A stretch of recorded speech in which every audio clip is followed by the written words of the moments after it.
Trying out this new coffee from Guatemala. Tastes good. The body is just so good. In case you're wondering, why am I wearing a hat? So I just had a very bad haircut the other day and I'm so heartbroken because my hair was already almost up to this length, and then for some reason I just walked by a random barber shop, a parlor, and then I said, oh, $60, maybe I should go for it. It's a cheap haircut.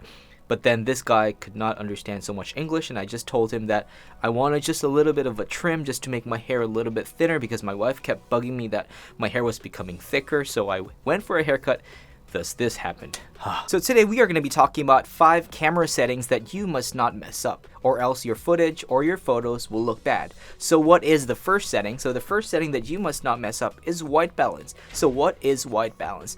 White balance is the way that your whites in your shot look accurate or as close to white as possible. Let's pretend that there's a person in your shot that has a white shirt and it starts to look like it's green or it starts to look like it's pink. You're probably messing up your white balance. So how do you nail your white balance? Simple. Before you start your shoot, look at something white and you adjust your white balance accordingly. Or if you are shooting in a controlled environment like this where I'm in my studio, you should have one of these. So what is this? This is called a gray card. A gray card allows you to hold this in front of your camera and you can adjust your white balance accordingly until this thing looks gray. So you're probably wondering, why am I not using a white card? If you use a white card, there is a high chance that you might overexpose by 1 to 2 stops. So using a gray card allows you to just manage your exposure even better than just using a white balance card. Again, do not mess up your white balance because for photos, it's very easy to correct it in post-production. If you just shoot in RAW, it's very easy to correct that. But if you're shooting video, the moment you start adjusting the white balance in post,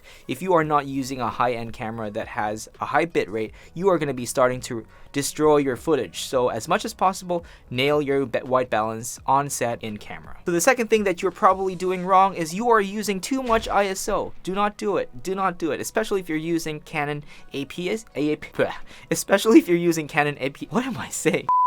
Especially if you're using Canon APS-C cameras, your max ISO, your max usable ISO should probably just be around 1200. If you are using an M50 or a 200D, I think I would never go past 1600 ISO. But for higher end cameras like maybe Sony A7S IIIs, those cameras can handle high ISOs, but for Canon cameras, just stick it below 1600 for APS-C. But for full frame, maybe if you're using a Canon 6D, I think it's safe enough to use up to 3200. But for most cases, try to keep that ISO as low as possible. And you're probably asking, Mark, I'm using a very low ISO and I'm not getting the exposure that I need. What should I do? Of course, you must bring in some light. So right now I'm using a light over here. If you can look, if I switch off the light, this is what it looks like, and this is what it looks like when it's on. So always have lights rather than just using ISO in your camera to control your exposure. Number 3, too much sharpness. So a lot of people exaggerate this setting. They increase this so high to make their camera,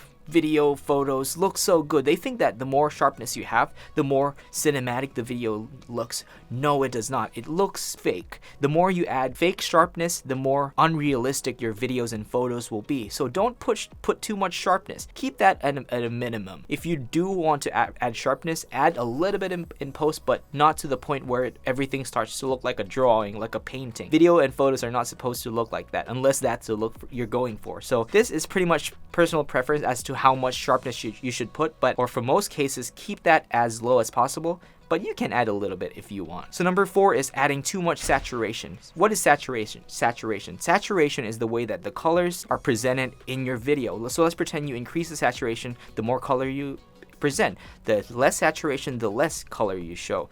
So do not put too much saturation. If you do want to put saturation, you can add artificial saturation, like what I'm using in my background right now. You can see these lights. If I switch them off, they look like that. But if I switch them on, oops, I made a mistake. I accidentally changed the color there. Was it this color? Never mind. So again, saturation should not be played around with too much. You can add a little bit, but not too much. And the 5th one is too much contrast. What is contrast? Contrast is the mix between your shadows and your highlights. The more contrast you put, more cinematic it looks, in a way, the way that the cinematic term is thrown around on YouTube. Just add a little bit wherein it matches what you see with your eye. If you add a little bit more or a little bit less, it's up to your personal preference, but this is something that can make or break your video if you add too much or you decrease too much. And one bonus thing to add to this is over processing your video or photos. So a lot of people try to over process their video and photos to make them look as professional as possible, but actually you're actually destroying the potential look of your video or your photos. The more you over process, the more you post process, the more your videos and photos stop looking real. So try to keep your post processing to a minimum and not over exemplify every setting that you have set. Just try to make it realistic. So that's it for me, guys. Thank you guys so much for watching this video. If you found value in this video, please do hit the subscribe button and be part of this growing community. And if it's not too much to ask, I would appreciate it if you hit the like button as well. So that's it for me. See you guys next time. Peace.